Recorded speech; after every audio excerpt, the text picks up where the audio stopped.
Почитувани слушатели, ја следите емисијата Македонски корени од Сиднеј со вашите домаќини Бети и Трановски. Како што знаете, секоја сабота ова време е резервирано за разговор со наши гости. Наш денешен гостин е доктор Самуил Малчевски, универзитетски професор и политички аналитичар со кого ќе разговараме за најактуелните теми во изминативе неколку дена, како и за теми кои не засегаат сите нас без разлика каде и да сме. Со господинот Малчевски ќе ја анализираме владината посета на Брисел и билатералните средби кои ги има Мицкоски, Муцински и Муртезани за време на дводневниот престој во Брисел. Со доктор Малчевски ќе разговараме за повикот на Зијадин Села за обединување на албанските политички партии од позицијата и опозицијата за спречување на наводно злонамерни планови кон албанците. Ќе ја разгледаме и неговата изјава дека одлуката на Уставниот суд за балансерот е скандалозна, како и неговото барање да се воведе Бадантерово мнозинство во Уставниот суд. Ќе зборуваме за тоа што Села бара гарантирани места за албанските пратеници, но и за другите немакедонски заедници, а ќе зборуваме и за барањето оставка и распуштање на Советот на јавни обвинители од страна на пратениците од ВМРО ДПМН, кои што се членови во Комисијата за политички систем. Со доктор Малчевски ќе разговараме околу отсуството на македонското знаме за време на средбата помеѓу бугарскиот председател Румен Радев и македонската председателка Гордана Силјановска-Давкова. Ќе дискутираме и за протестната нота од македонското МНР и за одбивањето на бугарскиот амбасадор во Македонија да ја прими. Ќе зборуваме и за реакциите и обвинувањата од страна на СДСМ дека Силјановска немала капацитет и достоинство да биде председателка. Со Малчевски ќе зборуваме и за изјавите на министерот за транспорт Александар Николовски, како и за барањата на лидерот на ГЕРБ од Бугарија Бојко Борисов, кој побара извинување и оставка од Николовски. Ќе разговараме и за политичкиот став на ко-председавачот на Историската комисија од бугарска страна, Ангел Димитров. Почитувани, ова се само еден дел од темите за кои во следниве 90 минути ќе разговараме со нашиот гостин, доктор Самуил Малчевски, кого во овие моменти го покануваме да ни се придружи во студиово на Македонски корени. Се надеваме дека нема да имаме проблем со звучниот сигнал. Господине Малчевски, ако се слушаме, добро ви утро и добро ни дојдовте на Македонски корени. Јас одлично ве слушам. Добро утро по македонски или добар ден по австралиско време. И благодарам за поканата. Секогаш ми представува особена чест и задоволство да бидам дел од вашата емисија. При тоа на верниците на православните христијани денеска сакам да им го честитам големиот христијански празник, роѓенство на Пресвета Богородица. И поканувам слушателите и гледачите на Македонски корени да останат дека ќе имаме прилично интересна и интензивна емисија следните 90 минути. Токму така, господине Малчевски, добро ви утро и од мене. Ви благодариме што прифативте нашата покана да бидете заедно со нас и со нашите гледачи и слушатели и низ разговор да се обидеме да го анализираме она што се случуваше во Македонија на политичката сцена. Се надевам дека ќе го задржиме вниманието на сите нив, а и до подсетување само, доколку има прашања од гледачите и слушателите, а не се опфатени од наша страна, ќе ви бидат ставени на студискиот екран и доколку сметате дека треба да одговорите на нив, слободно тоа можете да го направите. Океј, нема проблем. Тука сме во интерес на слушателите и на гледачите на Македонски корени. Премиерот Христијан Мицковски, заедно со министерот за надворешни работи и надворешна трговија Тимчо Буцунски и министерот за европски прашања Орхан Муртезани, престојуваа во Брисел. Тие остварија неколку билатерални средби, а Мицковски имаше и работен ручек со председателката на Европската комисија Урсула фон дер Лајен. Од она што го дознаваме, Мицковски и другите од делегацијата во Брисел го презентираа планот на Македонија за евроинтеграциите, но без формализиран предлог во форма на документ за одложена примена на уставните измени, бидејќи оваа влада претходно им го представила предлогот за уставните измени на европските партнери. Патувањето на владината делегација во Брисел пред се беше поради тоа што на дневен ред беше планот за раст, што претходно го поднесе оваа влада во канцеларијата на Европската комисија во Скопје, која пак го испрати до Брисел. Од Мицкоски, но и од Муцински и Муртезани дознавме дека за време на билатералните средби и за време на работниот ручек се отворило и прашањето за евроинтеграцијата на Македонија, при што Мицкоски, но и другите од делегацијата ги повториле ставовите на владата по ова прашање, особено по прашањето за македонските национални интереси. Господине Малчевски, како ја оценувате ова владина посета во Брисел? Какви се вашите впечатоци од средбата со европските партнери, особено од изјавите кои ги даде премиерот Мицкоски, и дали ќе се најде начин за реализација на предлогот со одложено дејство со правното толкување на заклучоците на Европскиот совет кои укажуваат дека Македонија нема да продолжи во втора фаза од преговорите за членство без уставните измени за впишување на бугарите во уставот. Пред да го слушнеме вашиот став, ќе замолиме да ни дозволите, поради нашите слушатели и гледачи, да слушнеме дел од изјавата на премиерот Христијан Мицкоски. Она кое што можев да го кажам таму, да го повторам и за вашите гледачи, дека мора процесот на интегрирање во рамките на Европската Унија и за нас, но и за регионот, да се темели на процес на кој што ќе се оценуваат постигнувањата, а не на билатерализација, односно на билатерални прашања кои што ќе бидат одлучувачки фактор. За жал, ние речиси 2,5 децении од како го почнавме овој интеграционен процес, од како го подпишевме договорот за асоциација и стабилизација, сме жртви на билатерални проблеми, односно на билатерализација на предпристапниот процес. Така што уште еднаш потенцирав дека ние не можеме повеќе да прифаќаме ултиматуми. И за нас принципот тие се таму, вие сте надвор, ако сакате да бидете таму, треба тоа да го прифатите, простете, но ние такво нешто не можеме да прифатиме, а од друга страна ни велат дека има желба да бидеме како држава членка во Европската Унија. Мојот одговор на таа теза е, ако има желба, има и начин.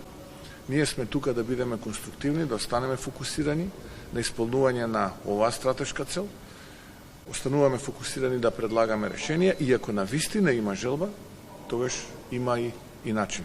За време на ручекот еден од присутните спомена дека се потребни жртви да се направат во овој процес на интегрирање на регионот во рамките на Европската Унија. Јас само потенцирав дека правење жртва може би за нас е и добар збор и политички коректен збор, бидејќи ние бевме жртва на многу понижувања во минатото. Пожртвуваност е нешто друго, но ние бевме понижени многу пати. Ќе ве потсетам, во името на европските вредности променивме знаме, променивме банкноти, неколку пати устав менувавме име. Што не направивме за да покажеме дека навистина сакаме да бидеме дел од европското семејство. И повеќе кога некој ќе ми каже, ама тоа е rule of unanimity или правилото на еден глас, ве молам, тоа е ултиматум. Не се тие европските вредности во кои што мојата генерација се влюби. Јас сум подготвен со секого да разговарам. Колку е тоа потребно? Со секого буквално да разговарам, додека не најдеме вистински начин кој што овој пат нема да биде понижувачки. Да ни дозволат да ги јакнеме институциите и да ги збогатиме нашите капацитети како држава. Тоа е она што го бараме. Многу е, ја мислам дека не е многу. Поверете, господине Малчевски. Видите, изјавата на председателот Мицковски е една конзистентна изјава која што ја слушавме и во период кога беше лидер на опозицијата, а ја слушаме и денеска кога е председател на владата на Република Македонија.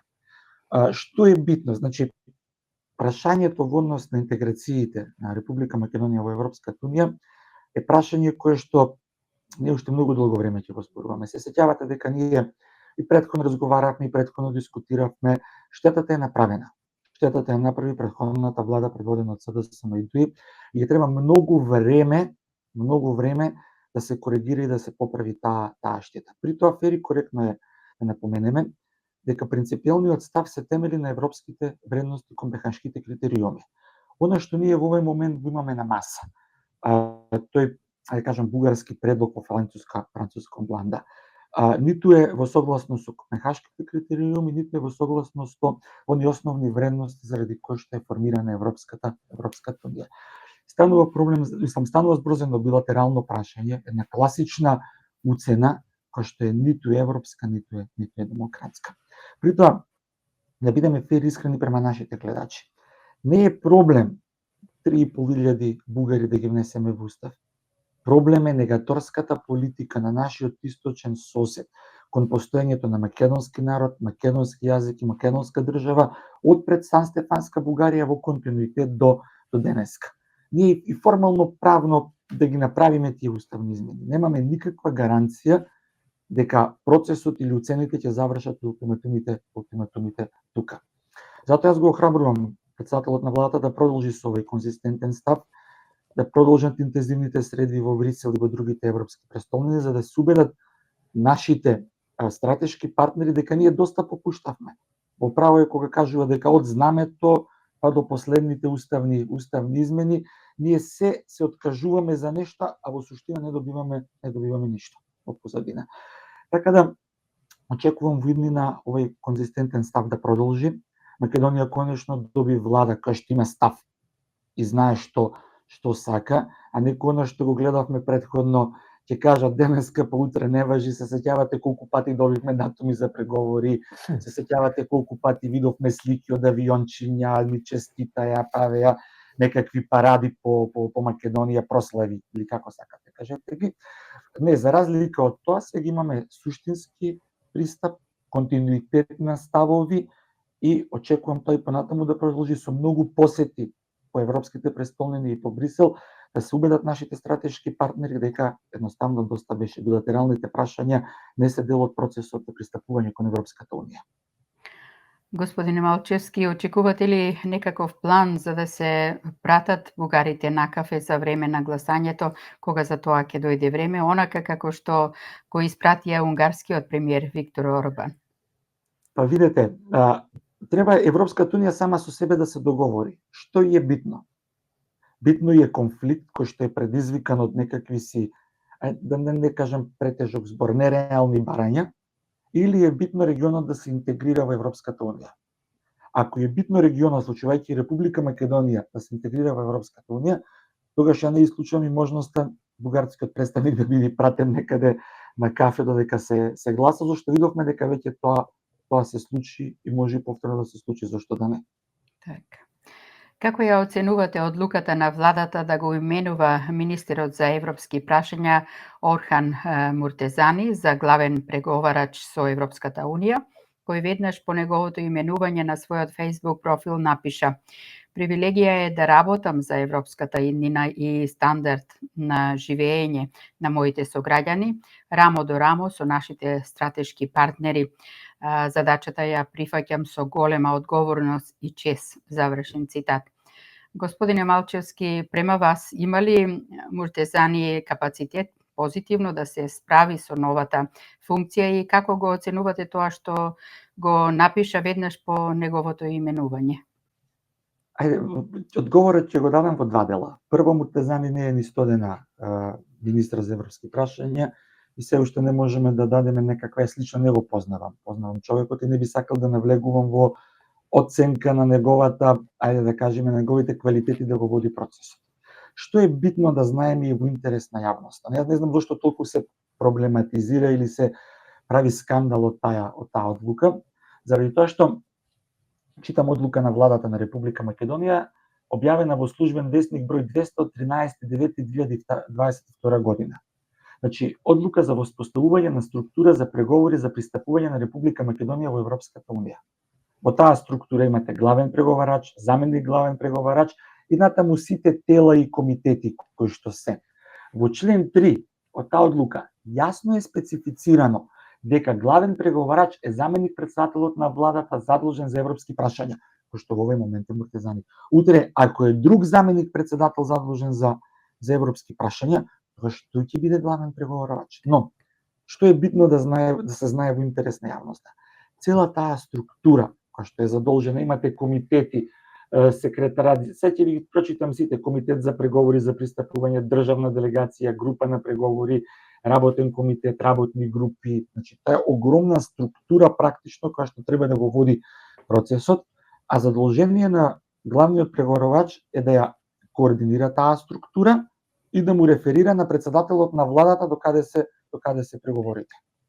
Така да, јас не гледам зошто толку ние би ја проблематизирале одлуката Муртезани, заради тоа што е веќе воспоставена одлука која што е објавена уште 2022. Претходно се сеќавате беше Марисич главен преговарач ко вице премиер. Така да Муртезани има контролна улога и организацијска улога во процесот. Преговорите ги води тој како формално правно главен преговарач, но процесот оди низ институциите во Република Македонија, а тој е задолжен само да ги координира институциите. Така. Со оглед на тоа што Македонија има нова влада, веќе 90 дена, скоро, и нов пристап кон евроинтеграциите, дали очекувате дека работите околу прашањето со Бугарија и европскиот пат ќе тргнат на подобро, се разбира во наша корис, и дали тоа ќе биде доволно да ги разбуди оние кои продадоа се што се смета за македонски национални интереси и да седнат на иста маса со владата за да изградат национален консензус еднаш за секогаш, при тоа прифаќајќи ја подадената рака на премиерот Мицкоски за прифаќање на 10 принципи кои неодамна ги објави? Видете, во интерес на Република Македонија да се случи тој процес. Нас доста ни беа поделби. Мислам дека власта и опозицијата треба да седнат на маса и да изградат одреден консензус по националните прашања или она што не засега нас како народ, македонски народ и како македонска држава Република Македонија. Клучно и битно е што од другата страна ние до сега неколку пати ВМРО ДПМН како политичка партија и во опозиција и сега на власт предлага или подава рака за граѓање на национален консензус, од другата страна ние немаме никаков одговор.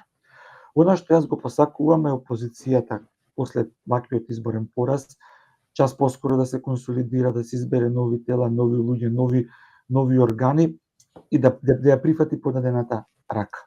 Ако сакаме да одиме напред низ процесот, ако сакаме Република Македонија да напредува, нас не требаат клучен договор, не требаат приоритети и цели околу кои што треба сите ние да се обединиме.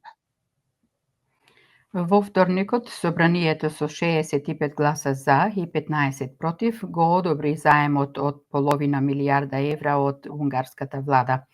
Како го оценувате овој заем и какви се вашите ставови за обвинувањата на опозицијата дека парите не се од Унгарија и дека Македонија станува политички заложник? Видете вака. Прво, Македонија политички заложник ја направи опозицијата предводена од СДСМ и ДОИ во овој момент. Зошто? Зашто дека беа во власт, вратоглаво ја задолжуваја Република Македонија, без ние при тоа да видиме дека парите во нешто се инвестирани или нешто е направено во Република Македонија. Надворешниот долг е ненормално пораснат, владата има неподмирени обврски неколку години наназад, буџетот не беше во добра кондиција и вие кога доаѓате на власт, кога наследувате на таква состојба, природно е да побарате свеж капитал кој што ќе раздвижи македонската економија, ќе ги раздвижи македонските општини. При тоа клучно во тој момент е вие да најдете било каков, дали е заем, дали е кредит, дали е позајмица, со ниска каматна стапка. Она што ние го добивме пријателска Унгарија, се средства со ниска каматна стапка која што е многу пониска од моментално расположливите средства, ајде да кажеме, на финансискиот пазар. Така да јас мислам дека овие средства како се добре дојдени во економијата, при тоа јасно е кажано за што ќе се трошат средствата. Значи ова не е ние земаме позајмица па да се случуваме договорчиња на дело, да си правиме разни гимнастики за да се богатиме, не, јасно кажа владата за што ќе ги потроши средствата. Тоа дополнително ќе донесе на пораст на бруто домашен производ, на стабилизирање на македонската економија, а со самото тој на стабилизирање на Република Македонија како држава. Како го оценувате повикот на Зијадин Села за обединување на албанските партии, било тоа да се позиција или опозиција, со цел да се спречи остварувањето на, како што тој рече, не добронамерните планови кон албанците и другите заедници, при тоа оценувајќи дека имало многу предрасуди од македонскиот политички фактор кон албанците?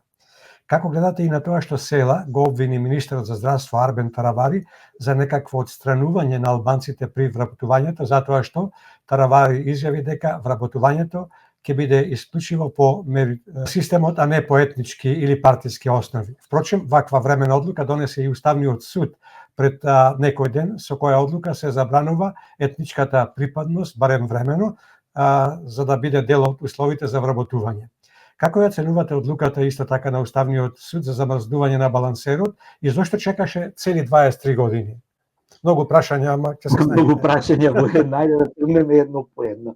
Прво, јас искрено го жалам господинот Зиедин Села, зашто од подпредседател на една ДПА која што беше моќ во Република Македонија како политичка партија, се сведе на привезок на криминалната дуи на Али Ахмети. Сам не знам што друго би кажал визави тоа, но знаете како секој е одговорен за своите постапки и за она што тоа го прави. Ако вие добро се сеќавате, и претходно го дискутиравме моментот на мерит систем, дека веќе мора во Македонија, ако сакаме да оди напред, да се применува тој мерит систем без разлика на етничката припадност.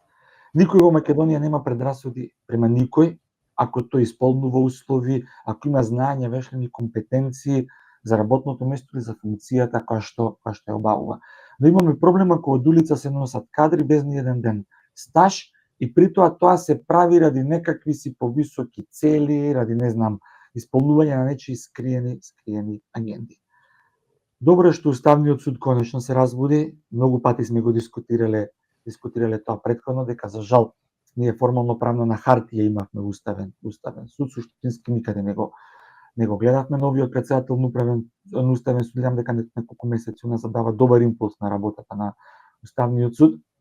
Очекувам и понатаму да продолжи истото, бидејќи има многу преставки кои што чекаат за решавање. Визави балансерот. Пери искрен треба да е Зиедин Села и да излези и да кажи дека една од забелешките од скринингот Европска унија Република Македонија е укинување на балансерот. Дали ние ќе го замениме балансерот со некое друго законско решение? Дали ќе го укинеме балансерот или е прашање на време? Зашто не момент кога ние ќе почнеме да ги отвараме преговорите поглавје по поглавје, тогаш неминовно ќе се наметне и обврската да ние балансерот го пратиме во историја. Тоа е обврска која што ни произлегува од скрининг процесот. Тоа е она што ако ви текнува последното интервју кога го правевме, ви кажав има многу работи, затоа не го објавуваат извештајот од скрининг процесот, кој што ние имаме обврска да го направиме, а бидејќи СДСМ беше сервилна кон ДУИ, не ги објавуваше и не кажуваше што и како планираат понатаму да направат. Господине Малчевски, како го оценувате нивното образложение дека во текот на изминатите 23 години немало никакви реакции?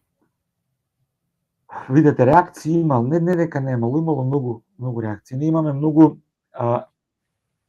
често ни се случуваше она злоупотреба која што сме дискутирале, од етничка припадност до вработување до се. И на секоја таква акција имаше одредена реакција. Проблемот беше што институциите беа неми на сите тие реакции. Што ние џабе реагиравме, џабе имаше преставки, џабе граѓаните се жалеа на цела таа неправда завиена во некаква етничка бланда што ни се случуваше кога институциите беа неми. И сега институциите реагираат и постапуваат. И ја ги охрабрувам да продолжат да постапуваат понатаму, бидејќи во Република Македонија веќе време е да се почитува уставот и позитивните законски прописи, а не кој како сака да се прави под признакот за некаков си мир во куќа и така натаму.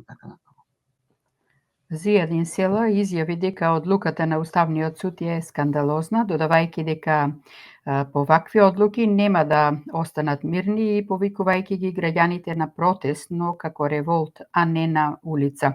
Села побара воведување на Бадантерово мнозинство и во Уставниот суд за закони донесени со двојно мнозинство за да се избегне етничкото гласање.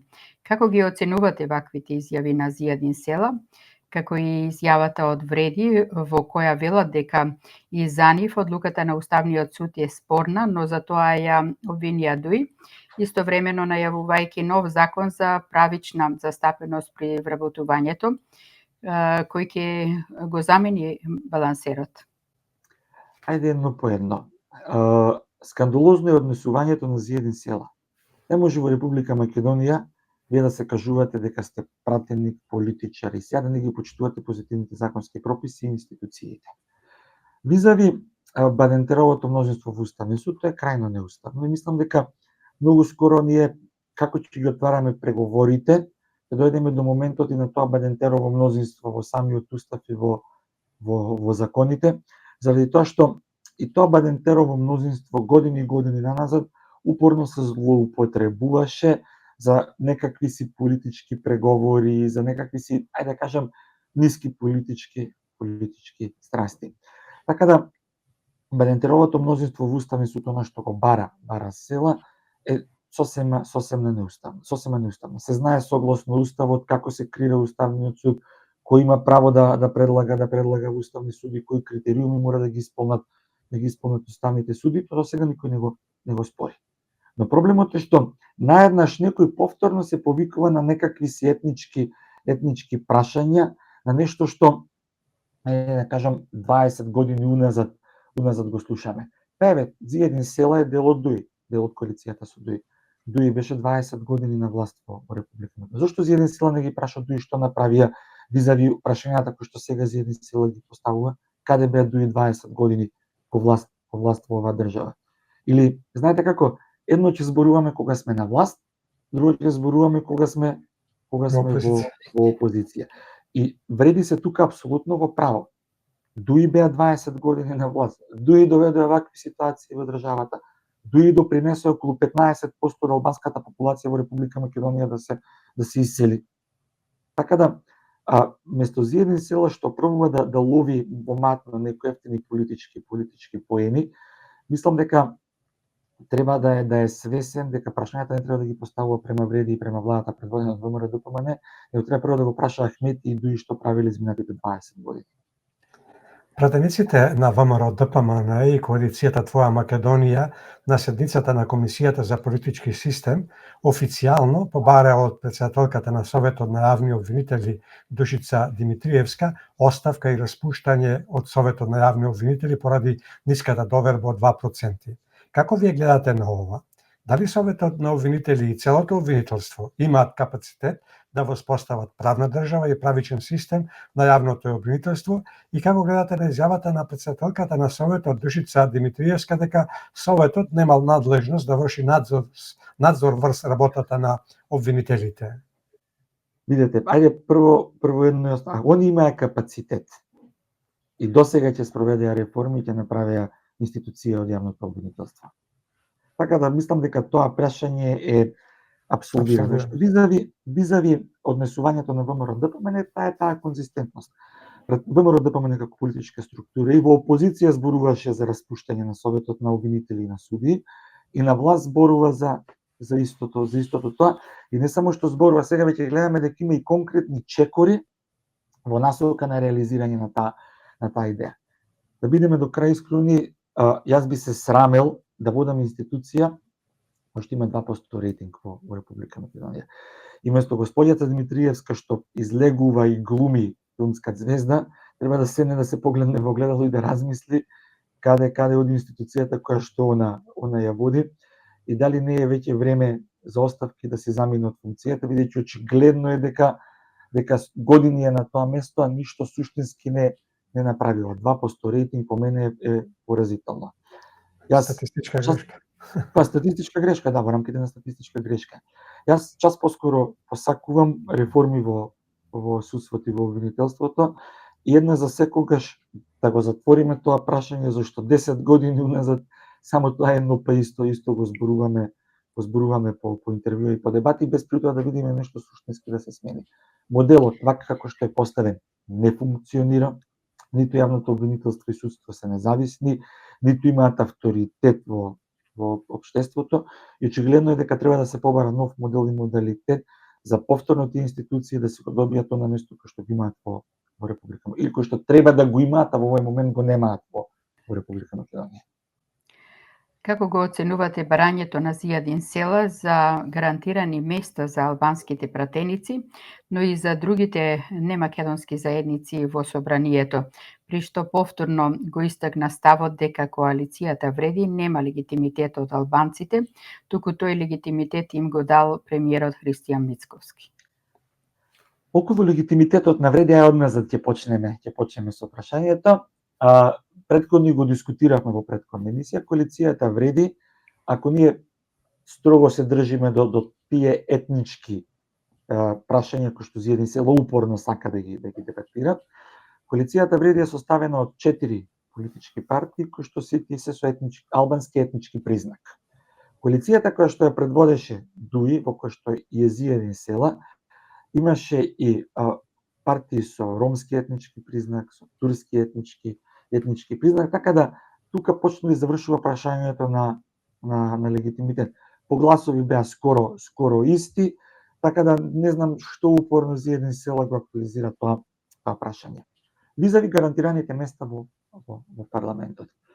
Мислам дека ние час поскоро треба да ја отвориме дебатата за Република Македонија да биде една изборна единица, зашто власт на избори зема или дава народот преточено во пратенички мандати.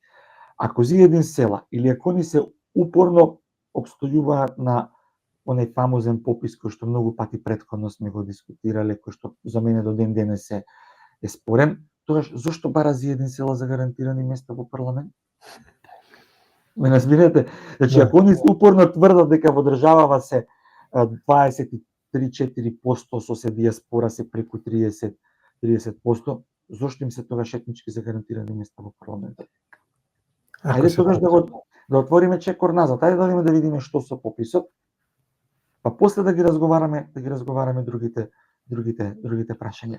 Вака, ова е лов во матно на Зиедин села и мислам дека тоа му е само ради ефтини политички поени, пробува, знаете, зошто е актуелен Зиедин села во овој момент во Република Македонија, зашто имаат спор со Таравари околу легитимитетот, која алијанса е таа што има легитимитет, дали е алијанса на Таравари или алијанса на села, и затоа Зиедин села упорно пробува да биде присутен во медиуми со вакви прашања или актуализирајќи вакви прашања, зашто утре може да се доведе во позиција да треба да собере 1000 потписи да регистрира нов политички субјект, да не може да ги собере истите.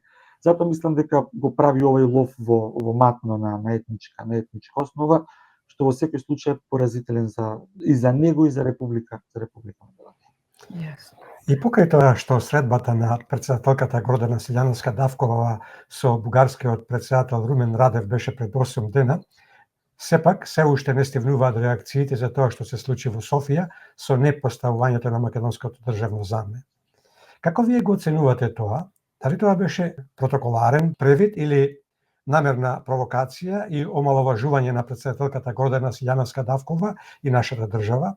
Што сека да покаже Радев со ваквиот чекор, при тоа користејќи ја ситуацијата да се фотографира со Силјановска помеѓу две бугарски знамиња? Како вие ќе ја прокоментирате ваквата ситуација? Како ќе го прокоментирате и односот на бугарските функционери? Можеше ли протоколот на Силјановска по друга страна да го спречи тој чин на фотографирање и дали требаше да го спречи? Ајде вака, прво, 50% од ваквото однесување на бугарските политичари и вклучувајќи го и претседателот, заради тоа што во овој момент во Република Бугарија има избори. И они ловат во матно сега на тоа национално прашање да видат кој што како може. Она што треба да се го прашаме или да се запрашаме дали ова што го направија, иако таму има избори и се е во функција на предизборна пропаганда и фолклор и маркетинг, е во знакот на добрососедство, дали се тоа европски вредности кои што Република Бугарија ги почитува, или тоа е обид да се покаже сила врз еден мал мирољубив народ како што е македонскиот народ. Знаете како? Ако јас вас ве поканам кај мене дома на вечера и при тоа на масата не поставам чини за вас двајца, тоа зборува за мојата култура, не зборува за вашата. Истото и со знамето кој што не го поставија. По мене, претседателката Силјановска постапи многу разумно и умерено во дадениот момент, зашто визави тоа требаше да направи скандал, кој што после тоа бугарската пропаганда ќе го прикажеше тоа како недобрососедски, дека ние сме проблематични на Балканот, и остави постапките на Радев и на бугарските политичари да зборуваат за нив.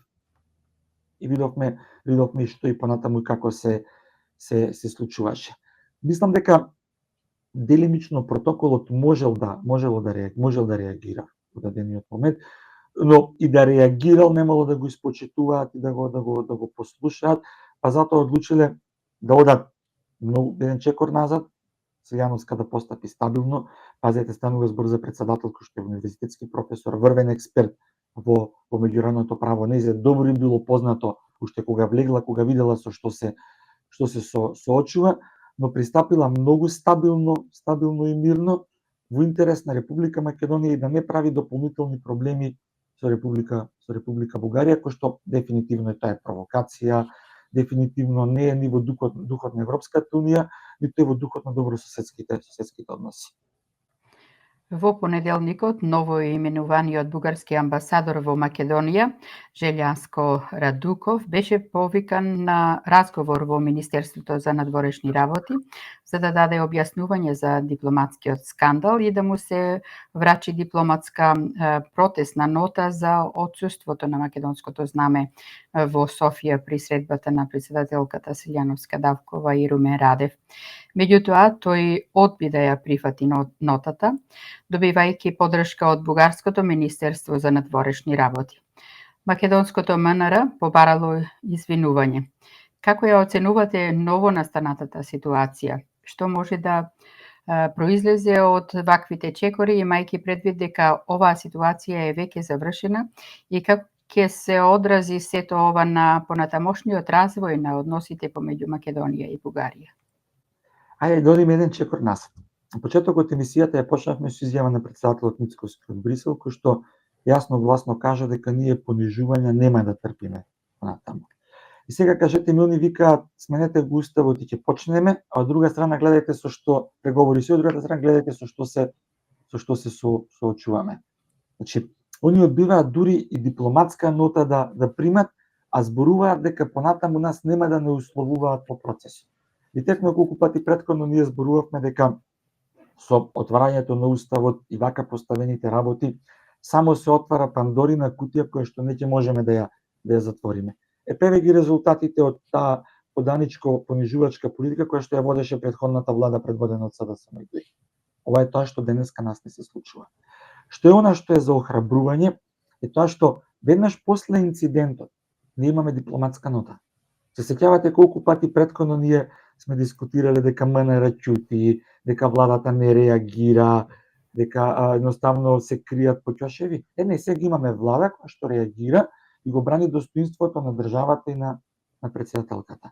Тоа што ни одбиваат да прифатат грешка, ајде да кажеме дека е грешка, одбиваат да се извинат за тоа што не го поставија македонското знаме, пак говори за нив, не говори за нас. Значи тоа е нивната отсуство на европски вредности, така да го кажеме, да не бидам прегруп во она што треба да им го кажеме. Провокациите ќе продолжат. Свесни сме дека ќе продолжат, они не се ни прекинати, па ние да речеме немало провокации, така натаму, но она што го прави Република Бугарија е дефинитивно не европски, не демократски, не е во духот на критериумите, вредностите на кои што е основана Европската унија, копенхашките критериуми и она што се вика правна легислатива на Европската унија. Председателката Силјановска на почетокот на неделава, поточно во понеделникот, на една национална телевизија даде поопширно објаснување за тоа што се случи во петокот во кабинетот на председателот Румен Радев. Како вие го оценувате нејзиното објаснување? Дали според вас таа во моментот кога била затечена со таква ситуација донесе правилна одлука сепак да остане во просторијата и да разговара со бугарскиот председател? И какви ќе беа дипломатските последици ако таа одлучеше да се понесе дрско и да се замине од средбата? Како ги оценувате и оправдувањето од Бугарија дека средбата не била официјална? Видете вака, пак се навраќаме на моментот со трпезата и со чиниите. Тоа зборува за мојата некултура, ако јас ве поканам на ручек или на вечера и при тоа на масата не ви поставам чинија и прибор за јадење. И тоа говори за дали е било официјална, неофицијална, полуофицијална средба. Значи, културно е вие да поставите знаме на оној кој што сте го поканиле на таа средба. И тука мислам дека треба да завршат сите глупави извинувања на Радев околу тоа каква била средбата. Визави однесувањето на председателката Силјановска, мислам дека во дадени, ајде вака ќе го одговорам прашањето. Јас да би бил исто би постапил. Зошто? Зашто тоа пак говори за мојата култура и моето однесување. Ако председателката Силјановска направеше скандал, се заминеше, одбиеше да присуства на таа средба, ние пак ќе ги имавме овие изговори, средбата не беше официјална, затоа немаше знаме, бевме затечени, ама замислете какви ќе беа насловите. Македонија пак прави скандали, председателката на Македонија прави скандали и така натаму, тоа не е во духот на добрососедските односи, ја подрива довербата помеѓу двете држави. Во дадениот момент, мислам дека топката ја префрливме во дворот на нашиот источен сосед, па се гони нека се објаснуваат дека средбата била официјална и неофицијална, за нивното недемократско, неевропско однесување. Хајде уште малку околу ова. Како ја оценувате реакцијата на премиерот Христијан Мицковски, кој изјави дека со овој дипломатски скандал што го предизвика бугарскиот председател Румен Радев и неговиот протокол, Бугарија ја помина Рубиконската и црвената линија, сакајќи да покажат мускули, поради што и ние така реагираме. Дали со овој скандал Бугарија ги покажува своите вистински намери?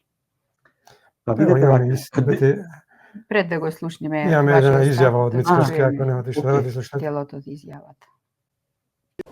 Ние сме подготвени секогаш на добрососедските односи со добрина да возвратиме, но оној пат кога ќе видиме дека се поминати црвените линии Рубиконот, тогаш ќе можеме да интервенираме. Во минатото, кога се понижуваше и распродаваше достоинството македонско, тогаш се молчеше, се викаше кичма и се соблазнуваа со тие кои што не понижуваа и газеа. Сега се решаваат работите на овој начин, дипломатски. Европа и светот можеа да видат на отворена сцена, а тоа го очекувавме, кои се вистинските намери на водство.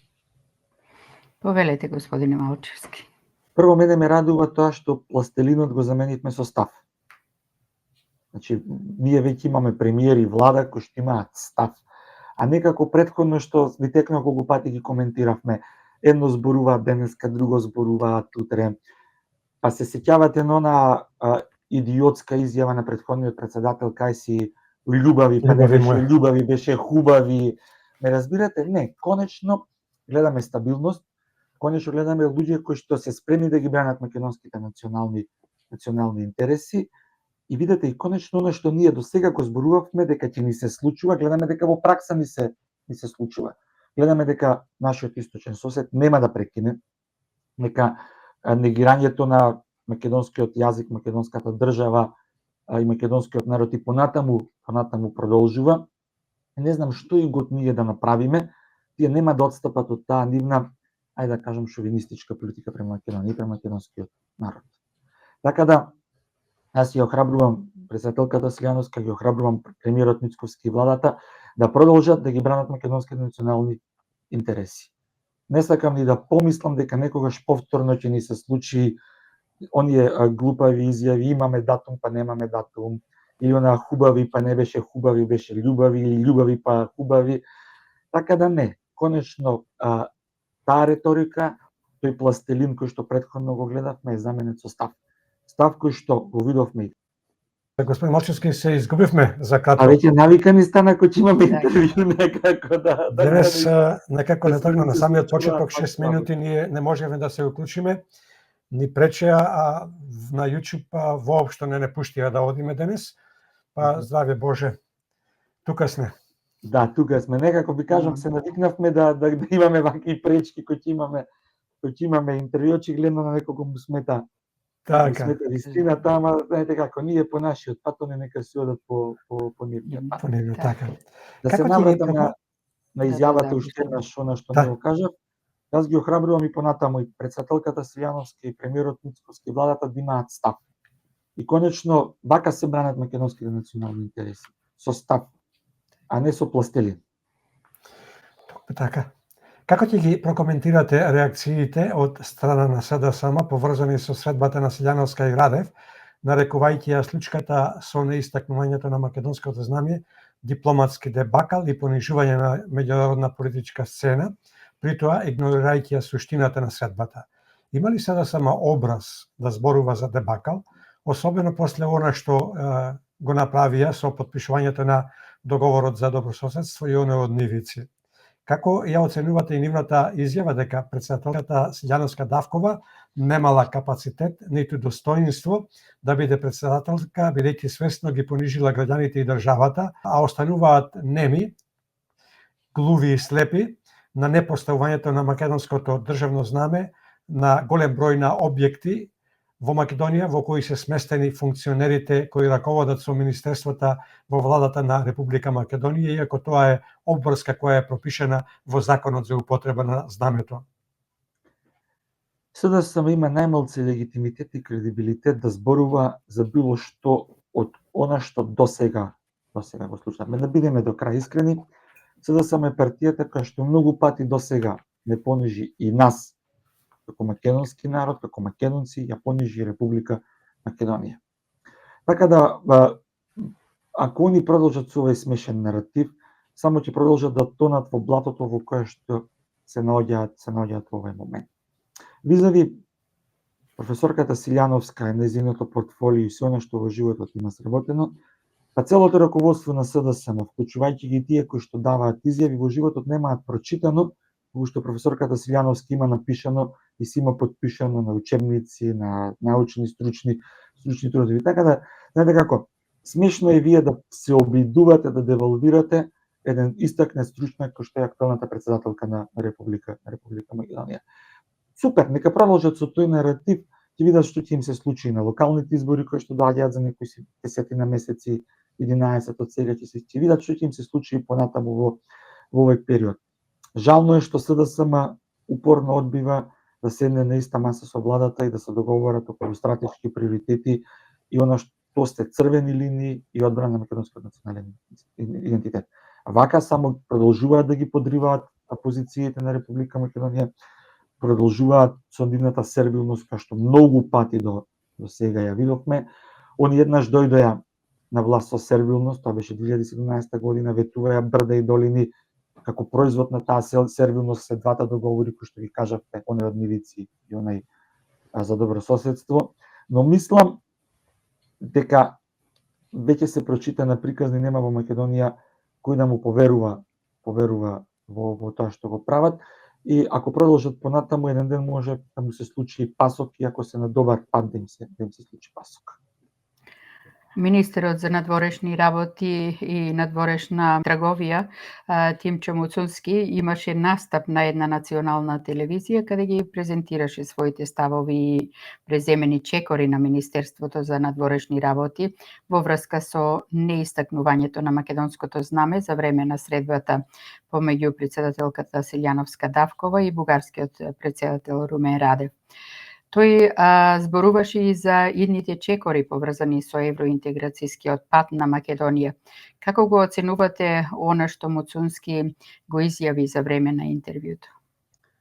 Видете, пак ќе кажем еден континуитет кој што ние го следевме и во опозиција кога беше ВМРО ДПМН, го следиме и сега кога е на власт. Она што охрабрува е дека ние конечно имаме некаков план и стратегија како да ќе се движиме во процесот понатаму. Не бидам до крај фер и искрен. Дали ќе биде лесно? Воопшто нема да биде лесно. Значи не чека многу трнлив и тежок пат. Некои работи се, ајде да кажам, направени, ќе треба многу време, многу труд и многу енергија да се коригираат. Но знаете како, ако не се обидеме, нема ни да успееме. Ја го охрабрувам министерот Муцунски да биде поенергичен и поинтензивен во она што го планира да го направи. И верувам дека не за брзо време, ама во некој догледен период ќе ги почувствуваме и првите резултати од една таква стабилна политика која што се води во овој момент во Република Македонија. Изјавата на министерот за транспорт Александар Николовски дека е некултурно, непристојно и нецивилизирано да ви дојде некој нагости председател на држава и вие да него удостоите со ставање на знамето на државата, која што ја представува, како што беше случајот со Румен Радев при посетата на Гордана Силјановска-Давкова предизвика лавина на остри реакција во Бугарија упатени до Николовски и македонската влада. Најостар меѓу нив беше председателот на ГРБ Бојко Борисов, кој побара извинување и оставка од Николовски, при тоа упатувајќи закане дека ако тоа не се случи, во тој случај да нема повеќе никакви разговори и средби со никого. Министерот Николовски им возврати дека корумпирани политичари од Бугарија сакаат да ги уништат односите помеѓу Македонија и Бугарија, користејќи ја Македонија како предизборна тема, при тоа повторувајќи ги ставовите на актуелната македонска влада. Пред да го слушнеме вашиот став за изјавите на Борисов и Николовски, дозволете повторно ради нашите слушатели и гледачи да слушнеме дел од нивните изјави, мислам изјавите на Борисов и Николовски. То е ясно описано за приятелска среща какво се прави, за официална, за работна, но да речеме тук нямат опит. Но езика, който използват, има само едно извинение. Оставка на този министър. И ако не го направят, нито президент, нито премиер, нито министри, нито партии трябва да се виждат, разговарят с тях. Би сакал да реагирам во однос на последната хистерија која што ја создаваат дел од неуспешните бугарски политичари. Имено непотребно Македонија ја внесуваат во предизборната тематика во Бугарија и најмалце мислам дека Македонија може да е одговор на седмите неуспешни избори со кои што се соочува Бугарија. Тие сакаат да се занимаваат со Македонија. Нивното занимавање со Македонија всушност покажува дека нити сакаат добрососедство, нити сакаат Македонија да стане член на Европската унија, уште помалку да напредува кон Европската унија.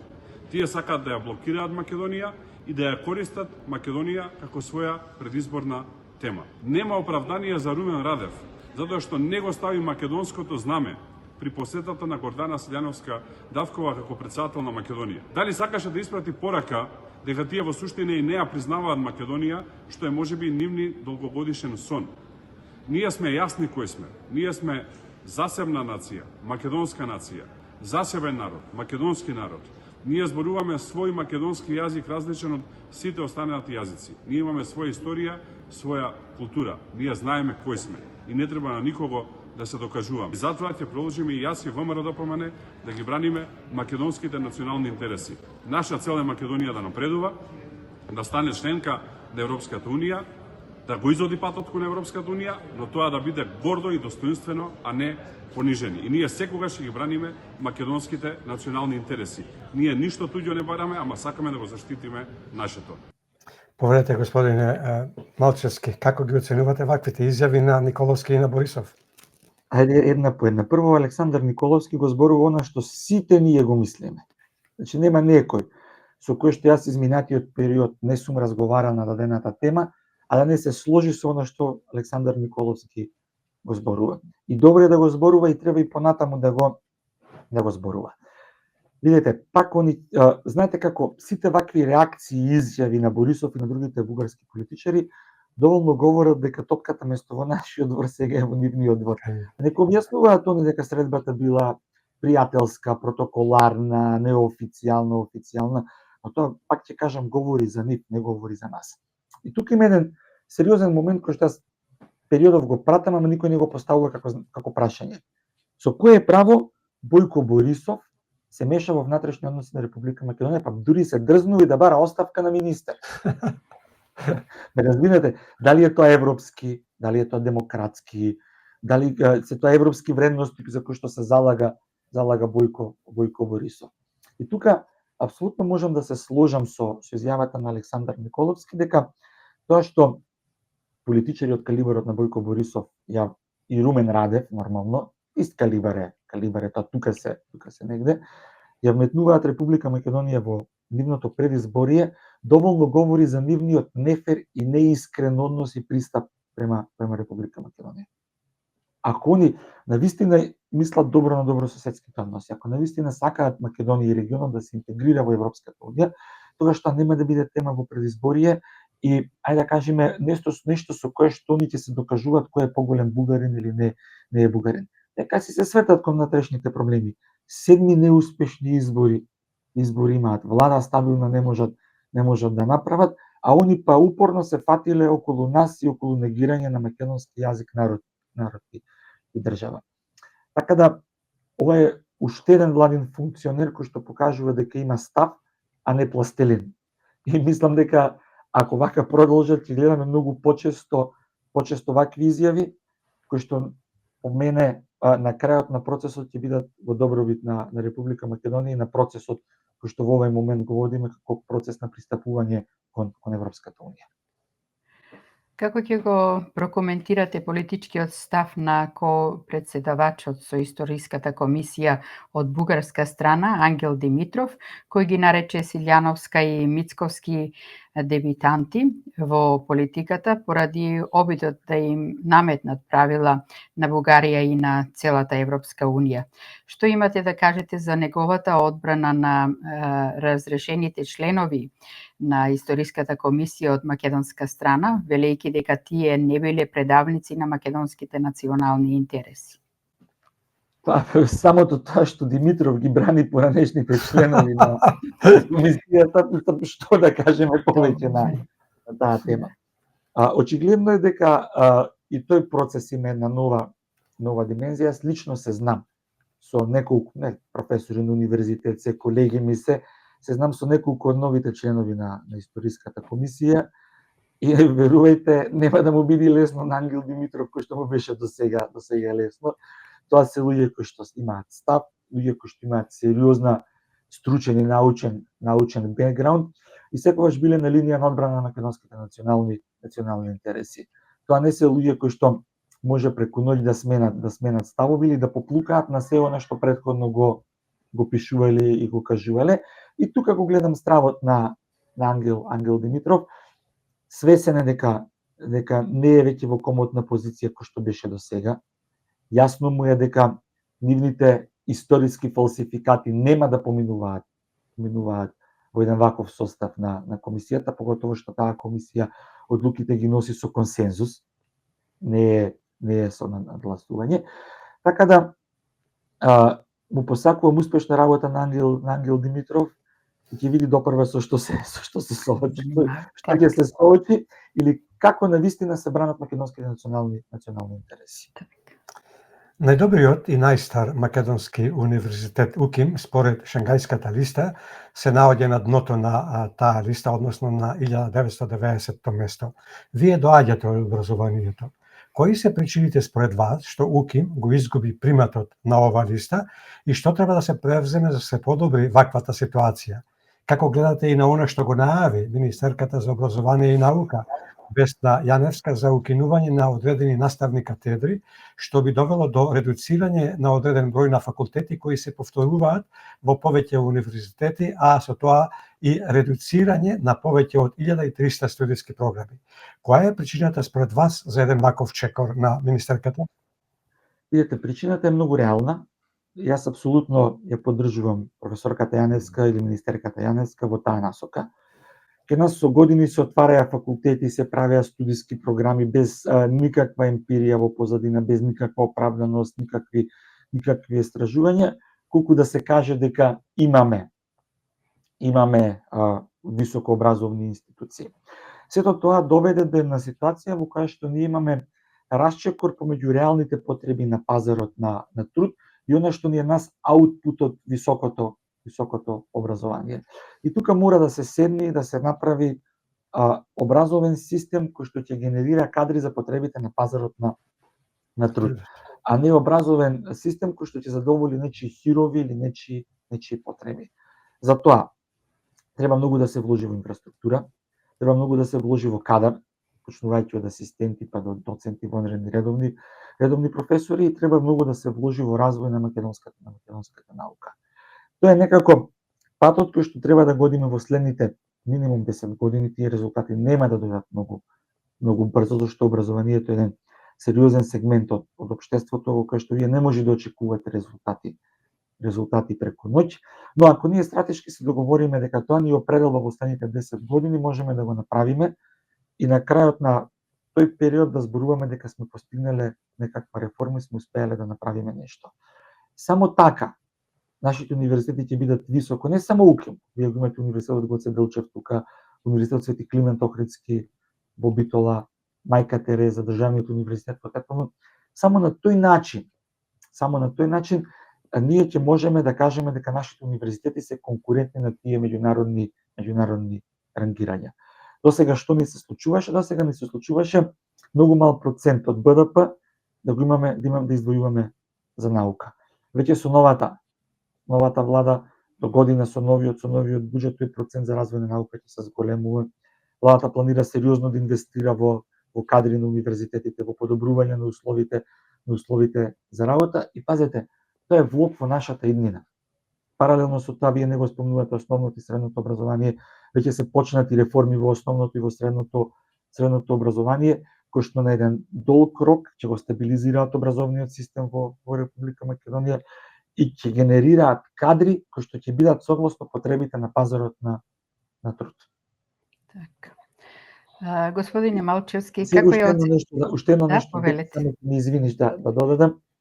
Визави платите и примањата, вчера веќе имавме изјава на министерката за финансии дека веќе следната година платите во секторот образование и секторот здравство ќе бидат драстично покачени, со тоа што и тоа е еден чекор кон враќање на достоинството на професијата професор или просветен или здравствен работник. Ние треба да бидеме фери до крај искрени, да признаеме дека со години ништо не е вложено. СДСМ или владата на СДСМ со тогашниот министер Милан Царовска почна една реформа која што ние тога жестоко се спротивставувавме на истата. Денеска гледаме дека сме во право, зашто тие кои што беа креатори на реформата денеска викаат дека таа е неуспешна. Ние уште тогаш им кажувавме дека е неуспешна. Да, и ние имавме тука интервју со дел од таа комисија, тогаш нашата мислење беше најубаво е да вложат во професорите малку, да ги едуцираат професорите и наставниците, а не обратно тргнаа тие, без темел. Така е. Но тоа е процес кој што е почнат и ќе трае. Резултатите од тој процес нема да видиме. Не може да се видат ни за 3, ни за 6 месеци. Мора да помине еден циклус од 5, од 10 години, за ние на крај на тие циклуси да видиме кои се бенефитите од реформите кои што ги се спроведуваат. И околу информацијата дека на Конгресот на СДСМ, кој ќе се одржи наскоро, освен за Филипче, нема да има место во тимот на председателот на партијата Венко Филипче за никого од пратениците. Како го оценувате тоа? Дали од самиот почеток се надзираат позиции и опозиции во самата партија? Видете, знаете како, СДСМ е партија која што во овој момент е во технички нокдаун.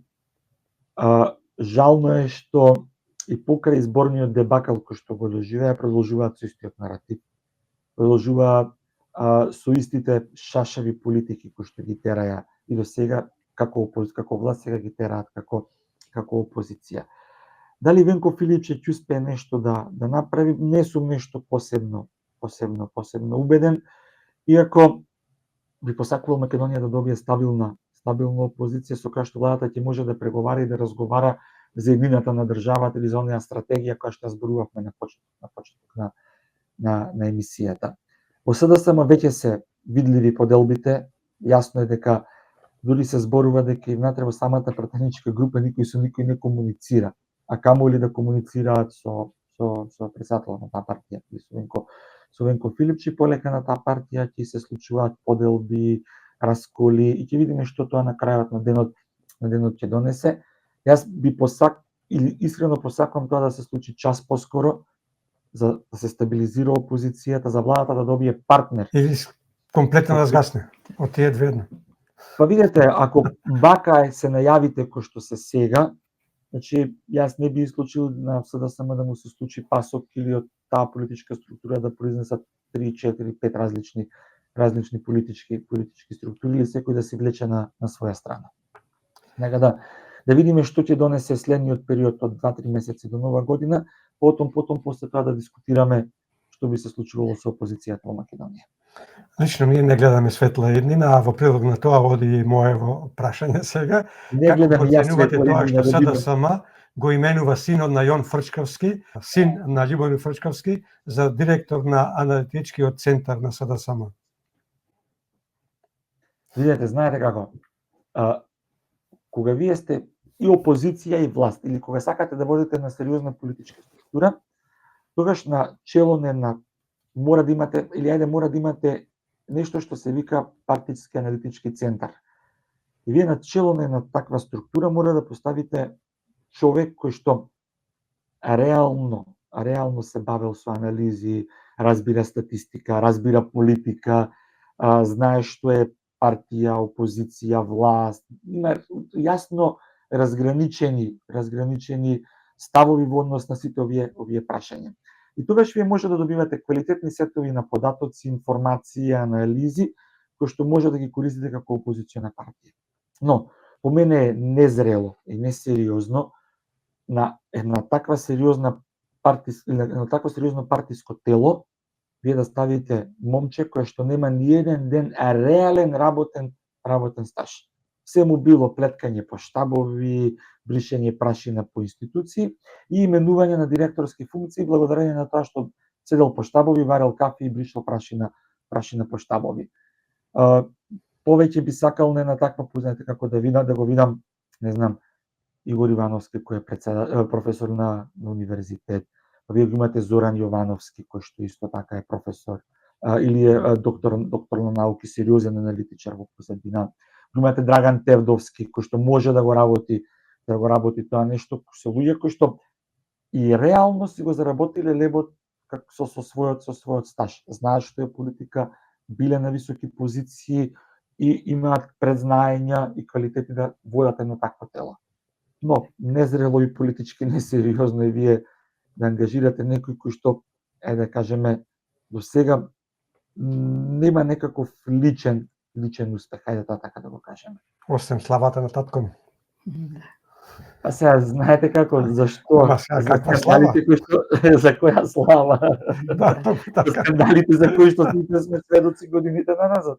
Точно така. Особено последната. Па сега последната е проверената на парите.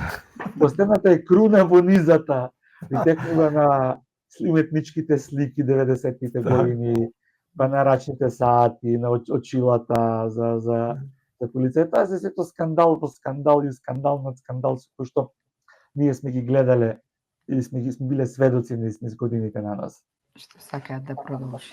Како ќе го прокоментирате изборот на новата Европска комисија која во следниве 5 години ќе ја раководи? Како го оценувате именувањето на Марта Кос да биде новата комесарка за проширување, а именувана директно од претседателката на Европската комисија Урсула фон дер Лајен?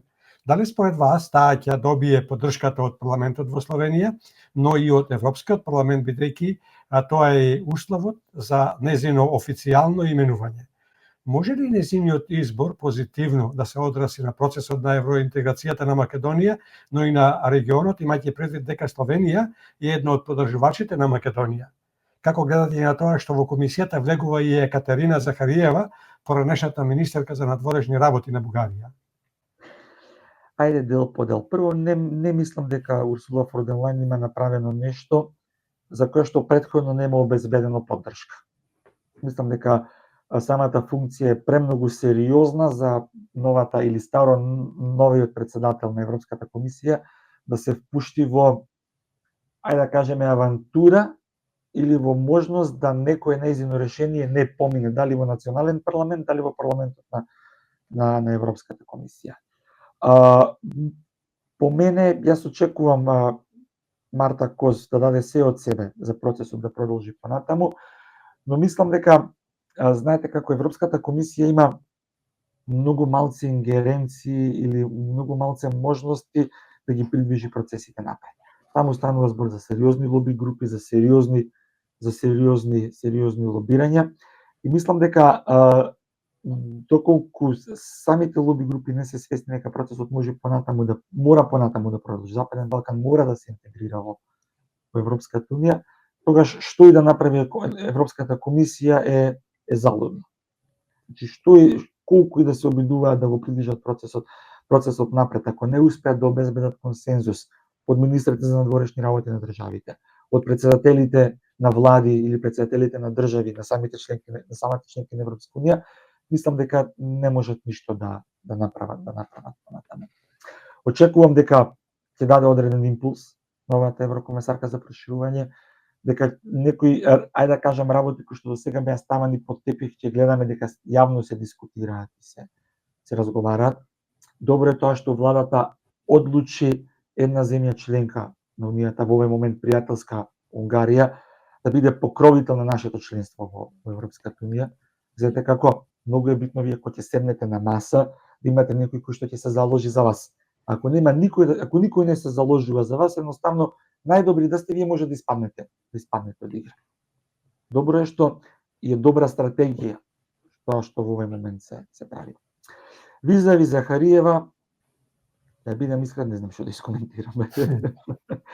Гледајќи, слушајќи се она што претходно она го правеше како министар за надворешни работи и како пратеник, не верувам дека може нешто дополнително да даде или некој дополнителен импулс да даде на Европската комисија, поготово што многу од нејзините изјави и постапки не беа во корелација со вредностите за кои што е основана Европската унија, Копенхашките критериуми како клучни критериуми кои што Европската унија ги има наметнато во процесот на преговори и визави документите кои што ги има Европската унија како своја легислатива донесена. Но ајде да дадеме простор да видиме кои ќе бидат нејзините први потези, па во некое следно интервју да дискутираме за нејзиното влијание во рамките на комисијата.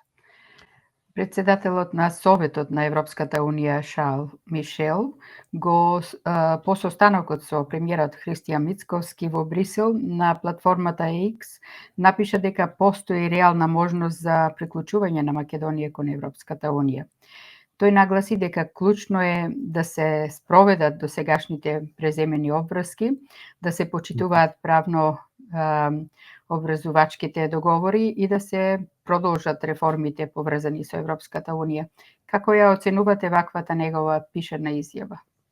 Видете, и него во овој момент не му е лесно, заради тоа што знаете како они функционираат. Ако сакаат нешто да пројде, гледаат каде може, кој е по-неотпорен на притисок, па таму да притиснат за да може работата да пројде. Како производ на тие притисоци или како поданичко-преданичката политика што ја водеше претходната влада, Заев ја почна, Ковачевски ја прошири и ја надгради, ние го имаме она што го имаме денеска. И благодарение на таа шашава политика ние сме во овој момент во ќорсокак визави европските преговори, пристапните преговори кон Европската унија. Ако владата остане на овој став кој што во овој момент има аргументиран став, што го слушаме и го гледаме и од Силјановска Давкова, и од Мицковски, и од Муцунски, и од другите владини представници, тогаш за многу скоро време ние ќе добиеме една ситуација во која што ќе ретерираат околу тие изјави. Зошто? Зашто пак се навраќаме на моментот. Билатералните прашања не се дел од процесот на пристапни преговори кон Европската унија. Ако на тоа се надоврзат и последните настани во Софија, јасно е дека ние што и да направиме, Бугарија упорно ќе не блокира и ќе не условува во процесот. И тоа не е наш проблем, тоа е проблем на Европската комисија или на Европската унија. Европската унија треба да седне и да се договори. Што сака? Сака регионот да биде интегриран во Европската унија, дали ги исполнуваме критериумите, ги исполнуваме. Многу пати до сега сме покажале дека сме спремни да бидеме членки на Европската унија, сакаме да бидеме членки на Европската унија, но во Република Македонија во овој момент расте евроскептицизмот ради непринципијалната политика на Европската комисија према Република Македонија. Ако они ја прекинат таа непринципијална политика, ако самите со себе се договорат дека ние стратешки да бидеме дел од Европската унија, ние сакаме да сме дел од Европската унија, тогаш многу лесно може представникот на Република Бугарија кој да го пратат на кафе да ја донесат одлуката. Спротивно на тоа, ние ќе продолжиме да го гледаме она што го гледавме до сега од нашиот источен сосед и ќе се наоѓаме во оваа блокада во која што се наоѓаме сега. Паралелно со тоа, јас ја охрабрувам владата да продолжи да ги спроведува реформите. Зошто? Зашто тие реформи нас ни требаат.